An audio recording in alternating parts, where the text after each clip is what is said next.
pessoal, professor Delvaney aqui. Então neste vídeo será abordado os principais conceitos relacionados à conversão analógico-digital e digital-analógico, certo? Então, basicamente, serão abordados a teoria, os principais conceitos, circuitos que são capazes de efetuar esse tipo de procedimento, sabe? Esse tipo de técnica e também esse tipo de técnica. Então, a fim de uma breve contextualização, conversão analógico-digital, assim como está aqui no título, pressupõe que tem-se um sinal analógico, certo? E que esse sinal ele vai ser, a grosso modo, convertido em um digital. Então, o que se trata essa conversão? Basicamente, o sinal analógico ele possui uma informação dentro de um contexto, certo? E essa informação ela vai ser armazenada em um sinal digital cujo contexto vai ser similar. Então, esses dois sinais eles vão ter em comum a informação. Porém, observem que um sinal analógico é totalmente diferente de um sinal digital. Aqui a recíproca é válida, mas a ordem está invertida, certo? Então são dispositivos que eles vão associar a informação de um sinal digital a um sinal analógico. Então a literatura ela abrevia, e a indústria também, esse tipo de conceito como AD e o de baixo como DA. Mas também pode se referir a AD ou DA sem esse traço aqui, certo? Então, pode-se pressupor que trata-se de uma conversão analógico-digital ou digital-analógica. Então, a fim de compreender o princípio de funcionamento de um conversor AD, é útil examinar uma situação do cotidiano, certo? A fim de contextualizar e de verificar de forma bem simples a que se refere esse conceito, certo? Então, basicamente, está ilustrado aqui na figura. Aqui embaixo tem-se uma fonte de áudio, tá? Então, basicamente, é um equipamento qualquer que seja capaz de produzir um áudio. Então, no sinal de áudio que esse equipamento está sendo produzido, ele está aqui, ó. Aí observem que ele tem um rachurado aqui, certo? Então, pressupõe-se que tem algum ruído aqui, que esse filtro analógico ele vai atenuar esse ruído, tá? E o resultado disso vai ser o sinal que está aqui, ó, filtrado. E o mais importante que se quer aqui é essa característica do sinal. Ó. Observem que ele é um sinal contínuo, tá? Possivelmente esse sinal vai ser periódico ao longo do tempo, tá? É interessante que seja. E ele vai ter esse comportamento aqui em que a amplitude ela vai variando ao longo do tempo, tá? Mas é uma variação que ela é contínua, ela não é descontínua, certo? Então, basicamente, o que se tem no cotidiano hoje em dia? Esse sinal que está aqui, ele pode se referir a uma música. E o aparelho que está sintetizando essa música, ele não necessariamente precisa estar localizado junto aos locutores, ou seja, ao público que vai escutar essa música. Nós sabemos que hoje em dia é muito popular essa música ser transmitida através da internet a um usuário que pode estar localizado em outra região do globo, ok? Só que observem, a música ela já tem um formato bem definido aqui. Então, se o usuário quer escutar essa música, esse formato tem que ser respeitado. Do contrário, ele vai escutar algum ruído, ele vai escutar alguma distorção. E esse problema, hoje em dia, ele é muito bem resolvido, tá? É possível escutar música em qualquer lugar e qualquer música. Então, afinal de contas, como isso é feito? A gente pode examinar por esse contexto que esse sinal analógico ele está sendo transmitido, certo? Só que nós podemos observar também que durante essa transmissão tem essa etapa aqui, ó, que ele é convertido e transmitido pela internet. E nós bem conhecemos a internet, ela conecta computadores, celulares, dispositivos do tipo tablet, que são dispositivos digitais. Então a questão é, esse sinal ele não tem nada a ver com um sinal digital. Como que isso está acontecendo? E o mais importante, essa transmissão ela é tão bem sucedida que a internet, o dispositivo que está fazendo essa transmissão do áudio, ele está desempenhando bem o papel, por quê? Porque os locutores escutam a música, certo? Então esse sinal, ele realmente está sendo reconstruído, tá? Aí a grande questão da aula de hoje é como que isso está acontecendo? Se esses caras são diferentes, certo? Então, eles precisam ter alguma coisa em comum para que o usuário consiga escutar a música. A questão é o que é que eles têm em comum? Como que esse processo de transformar um sinal analógico em um sinal digital e posteriormente no sinal original é feito? Que tipo de equipamento faz isso? Quais são as técnicas? Quais são os procedimentos? Então, a aula de hoje se destina a desvendar esse tipo de dúvida.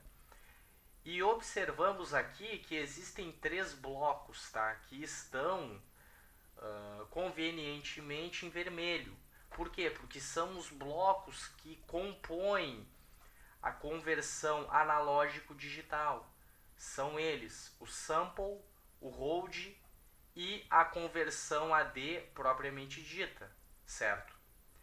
Então, quando a conversão AD é concluída, ou seja, esses 3 blocos atuam de tal forma a traduzir esse sinal contínuo em um sinal digital cuja informação é preservada, a reconstrução desse sinal em uma outra fonte de áudio, ela se dá por sua vez por esse bloco aqui, ó, conversor digital analógico, certo? Então, a aula de hoje nós vamos estudar esses 4 blocos e o estudo desses 4 blocos vai evidenciar como esse processo é feito, certo? Então, a fim de começar o estudo, ou seja, tentar entender como funciona essa conversão analógico-digital, convém começar pelos primeiros blocos do sistema de conversão ali, que basicamente se referem ao sample e o hold. Então, começando pelo bloco sample, basicamente nós temos que do inglês sample se refere a amostragem. Então, amostragem. Então, esse bloco aqui, nós podemos pressupor que ele vai amostrar esse sinal. Mas o que seria amostrar? Então, basicamente, examinando as figuras, nós temos o nosso sinal original e características desse sinal. Ele é um sinal contínuo, então nós vamos denominar ele como V de T. Pode ser vamos considerar que é uma tensão, tá? Ela está em função do tempo e nós observamos que a amplitude dela está variando, tá? Então isso aqui, com essas características, é um sinal contínuo no tempo, certo? O nosso objetivo é amostrar esse sinal, mas como funciona o processo de amostragem? Amostrar se refere a coletar amostras da amplitude e do instante de tempo, certo? De tal forma que essas amplitudes e esses instantes de tempo, elas vão representar a informação que está aqui, ou seja, esse sinal contínuo. Então, o processo de amostragem se refere a coletar essas amplitudes. E aí nós observamos que o período no qual a amostra é feita, ele vai ser fixo. E aí observem que com uma quantidade de amostras suficiente, é possível reproduzir a forma, ou seja, o formato do sinal. Então observem que com esse número de amostras que tem-se aqui nesse sinal, o sinal contínuo ele está razoavelmente identificado. Observa-se que essa diferença de amplitude nessa região e nessa região fica bem evidente. Observa-se que essa diferença de amplitude ela ocorre num instante de tempo diferente e isso também fica evidente. Então, o processo de amostragem é coletar amostras de um sinal contínuo, tal que um número de amostras seja suficiente para reproduzir a forma do sinal analógico.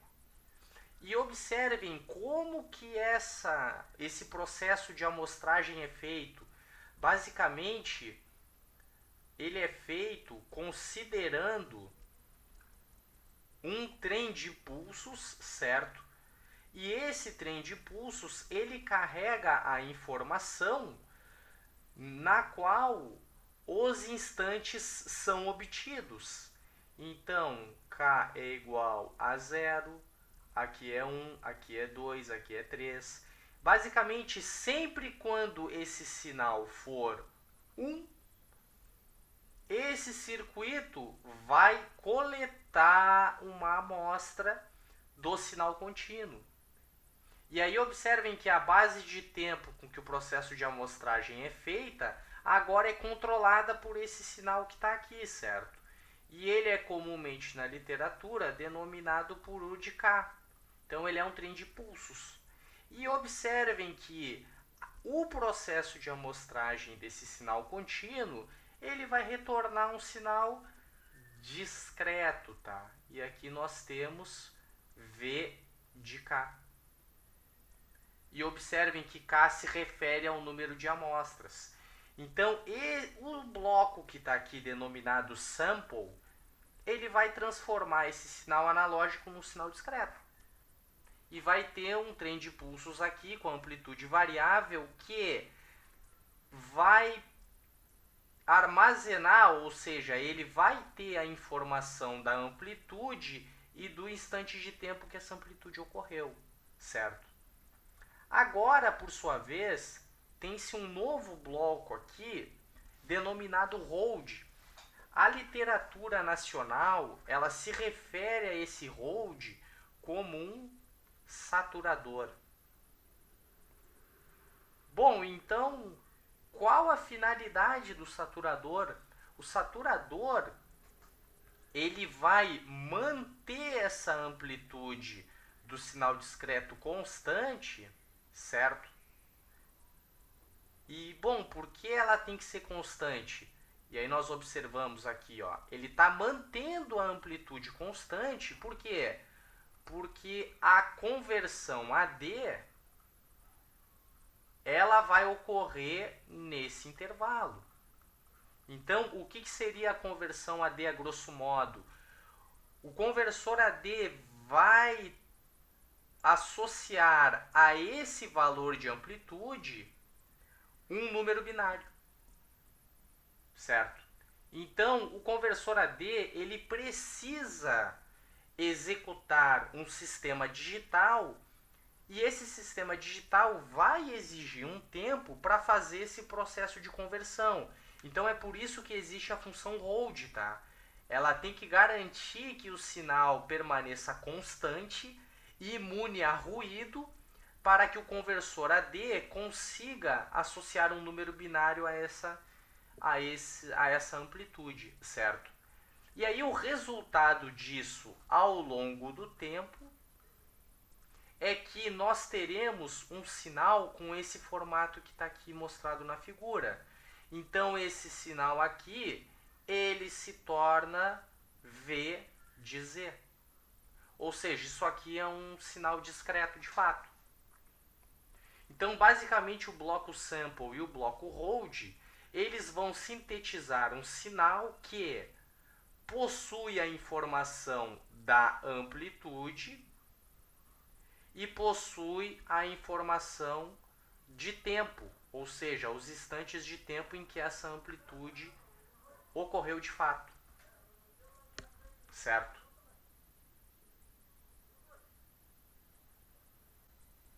Uma vez conhecido o processo de amostragem, bem como o processo do saturador, é necessário estudar os critérios que a literatura propõe para que se possa fazer a amostragem de forma adequada, certo?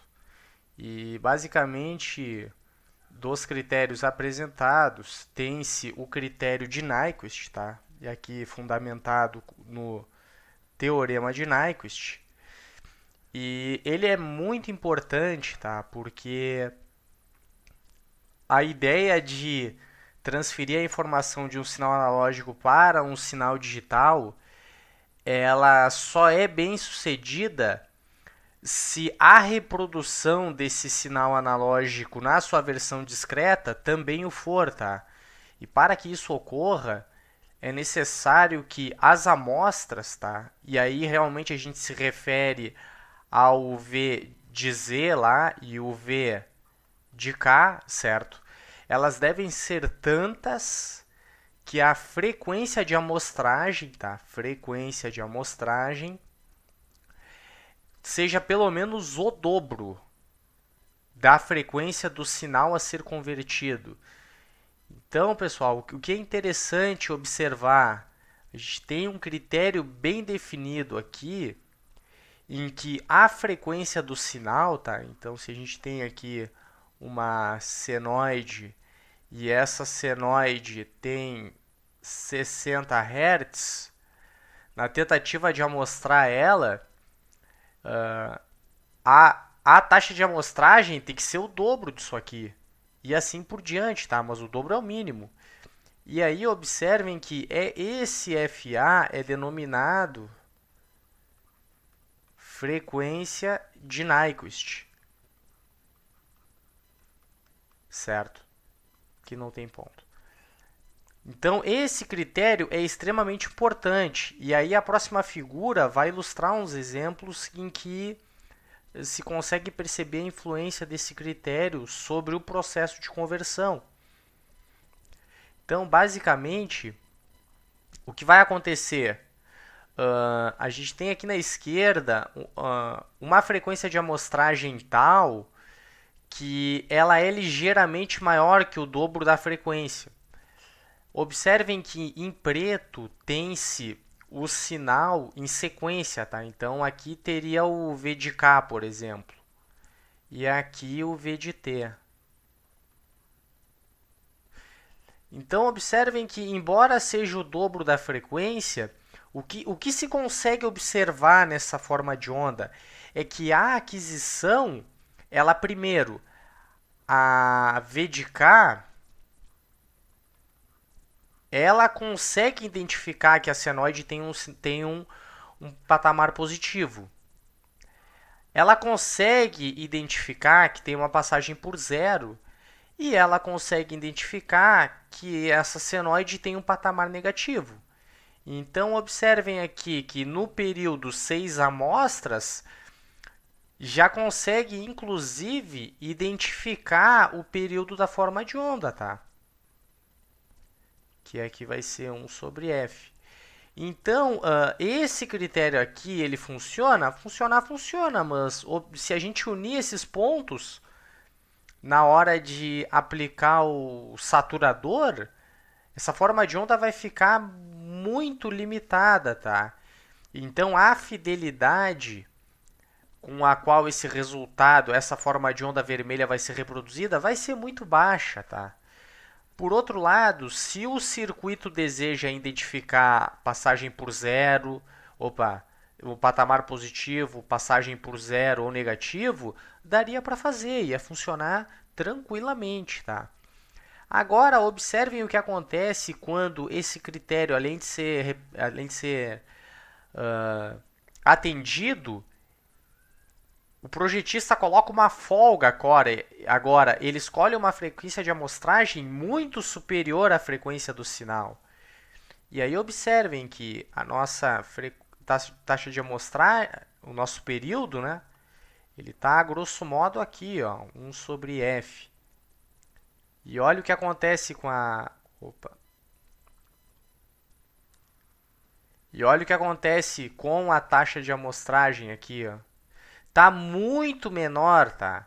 Então esse critério está sendo com folga atendido e a gente consegue observar que melhorou muito a informação que vai ser obtida no conversor AD, tá? Por quê? Porque agora o intervalo no qual obtém-se as amostras está bem pequeno e com isso se consegue obter alguns patamares de tensão aqui. Então, por exemplo, até o valor máximo a gente tem 1, 2, 3, 4, 5 níveis de tensão que podem ser identificados no computador se o projetista usar esse valor de taxa de amostragem, tá? Então, do ponto de vista de Nyquist, os dois conseguem fornecer uma informação, ou seja, que a forma de onda tem um patamar positivo, zero e negativo, só que a da esquerda realmente daria para identificar uma senoide. Se for comparado com um vetor de seno num computador, é possível deduzir que isso aqui é uma função seno. Então a quantidade de informação que está aqui é maior, tá? E é isso que o critério de Nyquist ele oferece. Ele oferece uma boa predição do tipo de informação que vai aparecer ou não no sinal amostrado, tá? Então, continuando essa interpretação. E ainda nesse assunto, tá? Vou retornar. Ainda sobre esse assunto, tem um detalhe muito importante que se refere ao aprofundamento desse conceito do critério de Nyquist, tá? Se for verificado com calma o que acontece nos casos em que a frequência de amostragem ela é maior ou ela é menor que a frequência de comutação, desculpa, que a frequência de que a frequência do sinal, no caso, a gente observa que ao utilizar uma frequência ligeiramente maior, a essência do sinal ela é preservada. Então, aquela passagem por zero, patamar positivo, negativo, de certa forma configura a essência desse sinal. Quando a frequência de amostragem é muito mais alta, tem-se um fenômeno denominado oversampling, tá?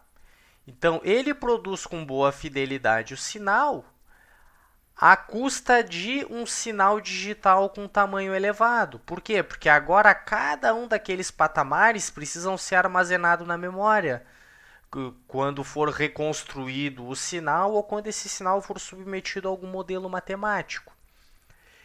E a gente tem esse caso aqui que é bem importante e isso pode acontecer na prática, tá? Por quê? Porque o objetivo é entender como esse processo é feito usando circuitos digitais. Então, vai ter um sistema digital que vai fazer esse processo de amostragem. E observa-se que a síntese desse sinal, se a frequência de amostragem for menor, ela pode retornar um sinal totalmente diferente, tá? Então, aqui tem um exemplo bem interessante. Observa-se que o período da forma de onda ele está aqui, o F. E aí, observa que o FA, ele está aqui.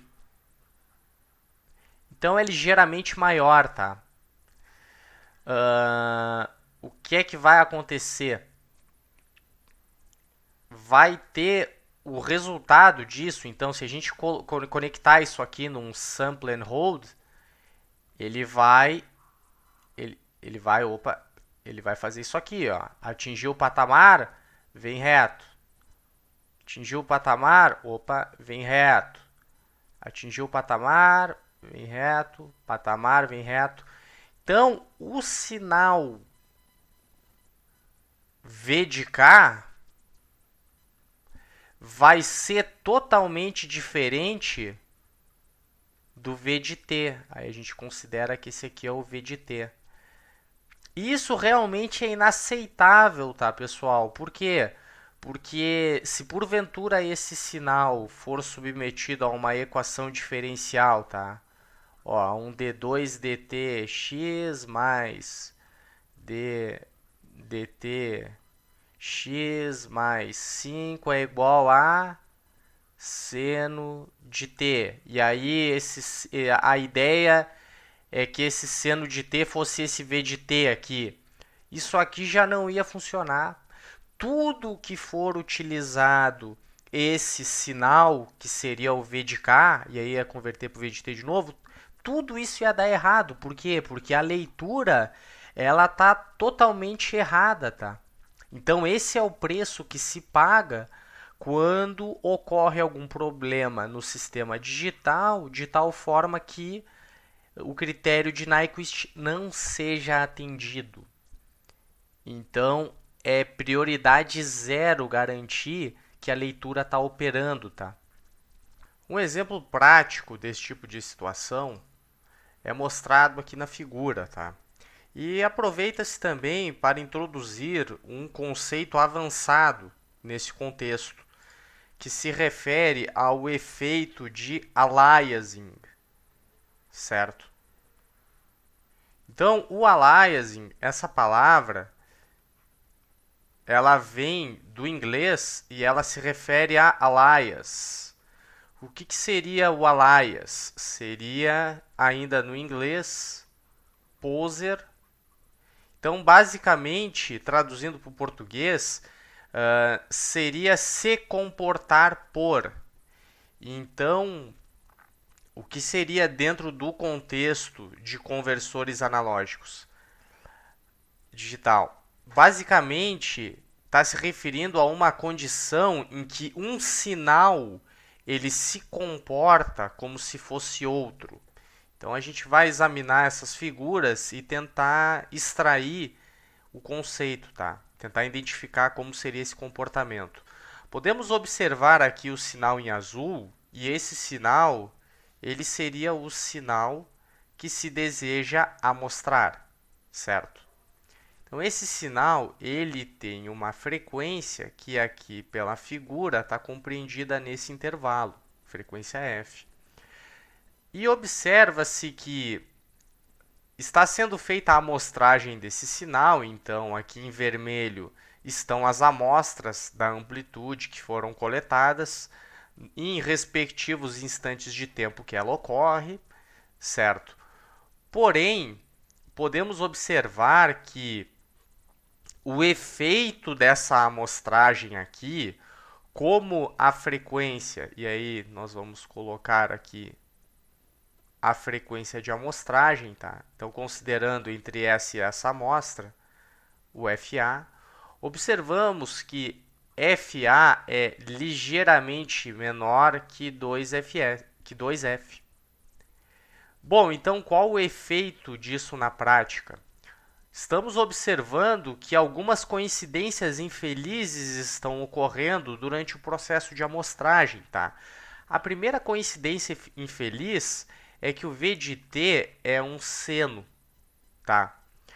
Só que o V de k também é um seno. Então, como a informação também se refere à forma, essa informação ela não foi perdida, certo? Observem que ainda tem uma senoide aqui. O que tem diferente de V de K com relação a V de T? Podemos observar que a frequência do resultado da amostragem, tá? A frequência do V de K, ela é muito menor do que a frequência do sinal analógico que se deseja mostrar, tá? E isso realmente é um problema, por quê? Porque se a frequência é diferente, basicamente qualquer modelo matemático ou qualquer operação que for feita com o sinal V de K, na expectativa de obter o V de T, vai dar tudo errado, certo? Então é uma equação diferencial que a solução vai ser outra, é algum modelo, algum controle de velocidade que vai identificar outra velocidade e assim por diante. Então, realmente, esse conceito, e não é só isso, tá? Se a gente observar as amplitudes, observa-se que aqui é outra triste coincidência. Por quê? Porque as amplitudes não estão erradas. Nesse instante de tempo, a amplitude é alta mesmo. A amplitude negativa está coincidindo com a amplitude do sinal. Então, é muito perigoso, por quê? Porque é um sinal que preserva algumas características de V de T, mas na prática é totalmente diferente, tá? E uma forma rápida de elucidar esse efeito aliasing, ainda à luz dessa reflexão que está sendo feita, pode-se observar o espectro harmônico dos dois sinais, certo? Então, tem-se aqui do V de T e vamos considerar que o resultado, ou seja, que é uma senoide aqui, certo? Para poder fazer essa análise de tempo. Então, temos considerando aqui um VA, certo? E o que vai acontecer? Se o V de T, se essa frequência F for 60 Hz, por exemplo, ele vai ter uma componente fundamental em 60 Hz, tá? Então, como é um espectro harmônico, aqui é frequência, tá? Agora, observamos que como a frequência do sinal após o processo de amostragem é bem menor, o VA ele vai ter uma frequência aqui, ó. Arbitrariamente, vamos supor que é 20 Hz, tá? O efeito aliasing, ou seja, quando acontece esse tipo de situação, ele incorre nesse tipo de comportamento aqui, em que a frequência do sinal ela é distorcida no processo de amostragem, tá? E não é só isso. Essa é apenas uma das possibilidades que decorrem do resultado do aliasing no sinal. Uma outra é que ele pode ter a componente de 60 Hz, tá? Mas ele pode ter outras componentes aqui em baixa frequência. E observem que essas componentes, esse sinal todo aqui, ele está se comportando como se fosse esse sinal. E aí, por que se diz se comportando? Porque é a saída, certo? É a saída do sample and hold. Então, se pressupõe, se aqui é V de T, se pressupõe que aqui é o mesmo V de T, só que em formato de sequência, discreto. Mas não é, tá? É bem diferente. Então é daí que vem esse termo alias. E quando que ocorre esse fenômeno? Ele sempre ocorre quando o critério de Nyquist não for respeitado. E quais são as consequências disso em aplicações práticas? Aqui na figura temos um exemplo de processamento de imagem. Então o frame 1 seria o frame original, o frame 2 seria o resultado da amostragem dessa imagem aqui. Observem que o eixo ele deveria estar alinhado com a horizontal, porém tem um ângulo θ aqui. Então esse ângulo ele surgiu em decorrência do efeito aliasing, certo? Só que essa informação aqui, ela é totalmente diferente da informação original. Ela preserva a forma, ou seja, ainda é um círculo, ainda tem esses traços, porém, o alinhamento da imagem com relação a um eixo cartesiano está diferente. E se isso aqui for utilizado para algum rastreamento de posição, ou alguma questão de posição inicial ou final, essa informação ela realmente foi perdida, tá? Então, esse conceito de aliasing, ele é bem importante, é muito comum acontecer isso, principalmente com relação à interferência de ruído no processo de amostragem, tá? E ele precisa ser considerado quando se deseja projetar circuitos que façam a amostragem e a saturação do sinal para a posterior conversão analógico-digital, certo? Então, bom, o que seria uma conversão bem-sucedida, afinal de contas? Aqui na figura, nós temos alguns exemplos retirados da literatura, certo? Tirados aqui da literatura. Então, esse aqui é o sinal analógico de entrada. Novamente, tá? Um sinal contínuo. Então, nesses instantes de tempo, ó, estão ocorrendo processos de amostragem do sinal, certo?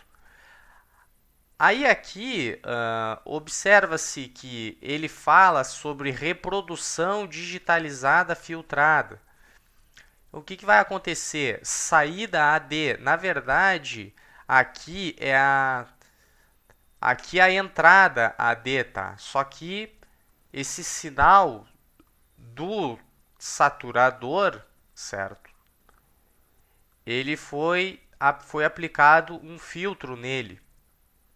Aí ele voltou a ser contínuo.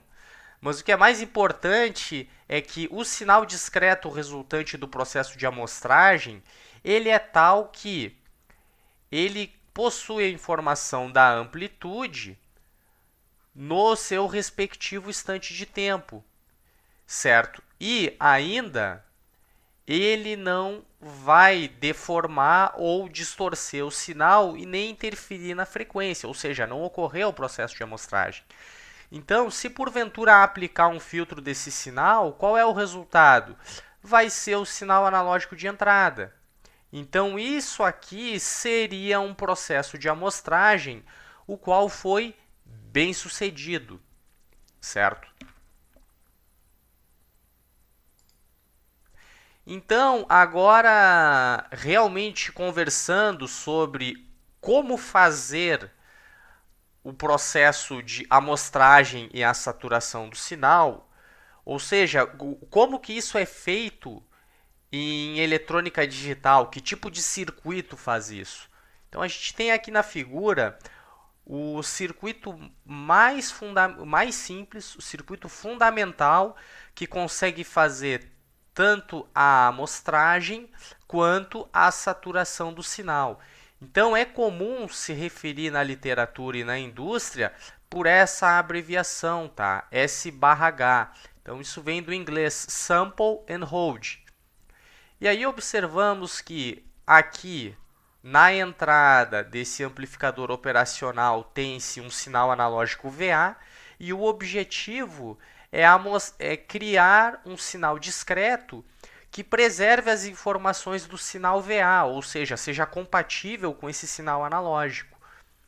Então, basicamente, esse circuito ele vai utilizar amplificadores operacionais e a razão disso é que, conforme observa-se na figura, o sinal é analógico, então, a fim de manipular esse sinal, é necessário o uso de amplificadores operacionais, compatibilizar a amplitude, eventualmente ajustar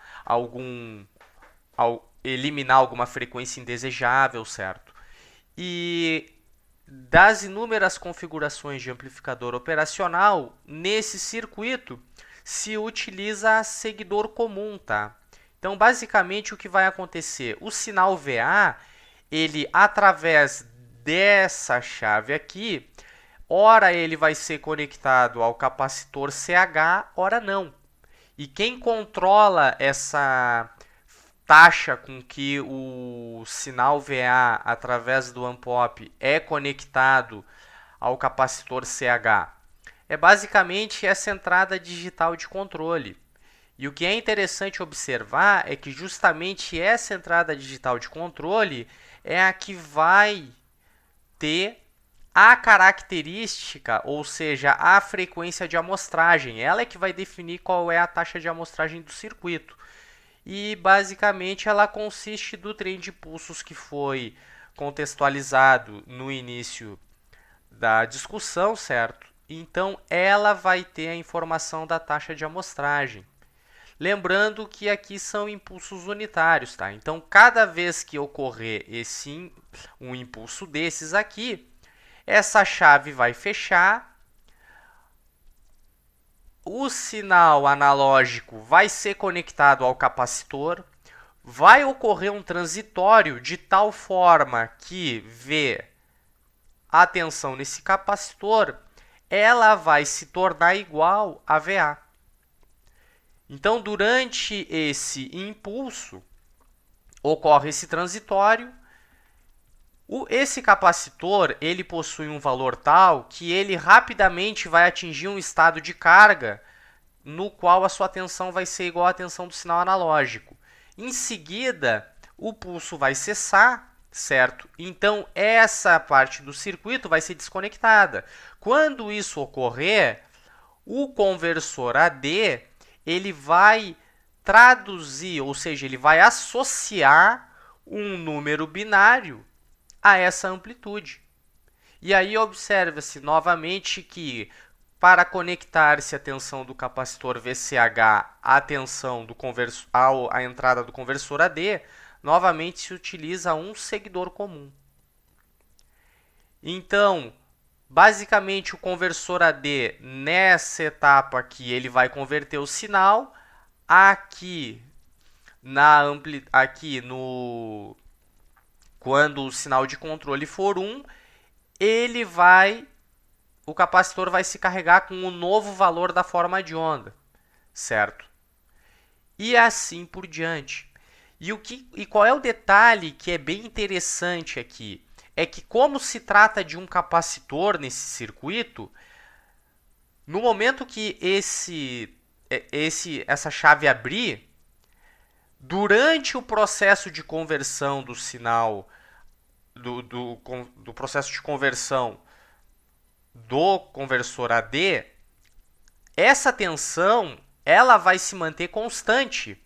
Por quê? Porque ali tem um capacitor. O capacitor ele vai ter energia o suficiente para manter essa tensão constante durante a operação do sistema digital que vai estar conectado aqui e que vai desempenhar essa conversão, certo?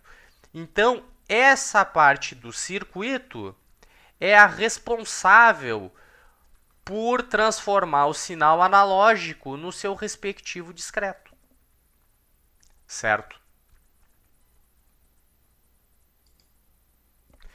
Então, até o momento, não se conversou sobre a conversão AD propriamente dita. Então, qual é a principal finalidade do bloco SH? A principal finalidade desse bloco, tá, é transformar um sinal analógico no seu respectivo discreto. Então, a finalidade do bloco Sample and Hold é sintetizar esse sinal que está aqui à esquerda. E observa-se que se essa síntese for bem sucedida, esse sinal discreto ele vai carregar a informação do sinal analógico que se deseja converter. Então, quando essa síntese for bem sucedida, aí então esse sinal vai ser entrada de um sistema digital que vai fazer a leitura de cada uma dessas amplitudes e associá-la ao seu respectivo número binário. Então aqui realmente vai ocorrer a conversão AD, tá? Cada uma dessas amplitudes vai ser associada a um número binário e isso vai acontecendo à medida que o tempo vai passando. E observa-se que no presente exemplo, esse número binário vai ter 1, 2, 3, 4 bits. E assim sucessivamente para este exemplo, tá? E, de fato, observa-se que, como ele está associando um número binário a essa amplitude, ele realmente vai precisar desse tempo para encontrar esse número binário e associá-lo à amplitude, tá? Então é assim que o conversor AD opera. O resultado desse processo é que vai ser criada uma informação digital composta por uma coleção de números binários, tá? Que realmente representam o sinal analógico. Agora a questão é, bom, o que tem aqui dentro? Que tipo de circuito digital tem aqui dentro? Como funciona essa associação desses patamares analógicos com o respectivo digital? Então, agora, efetivamente, vai se entrar, ou seja, vai se começar a discussão de como funciona a conversão analógico-digital. Mas esse é o princípio fundamental de funcionamento, certo?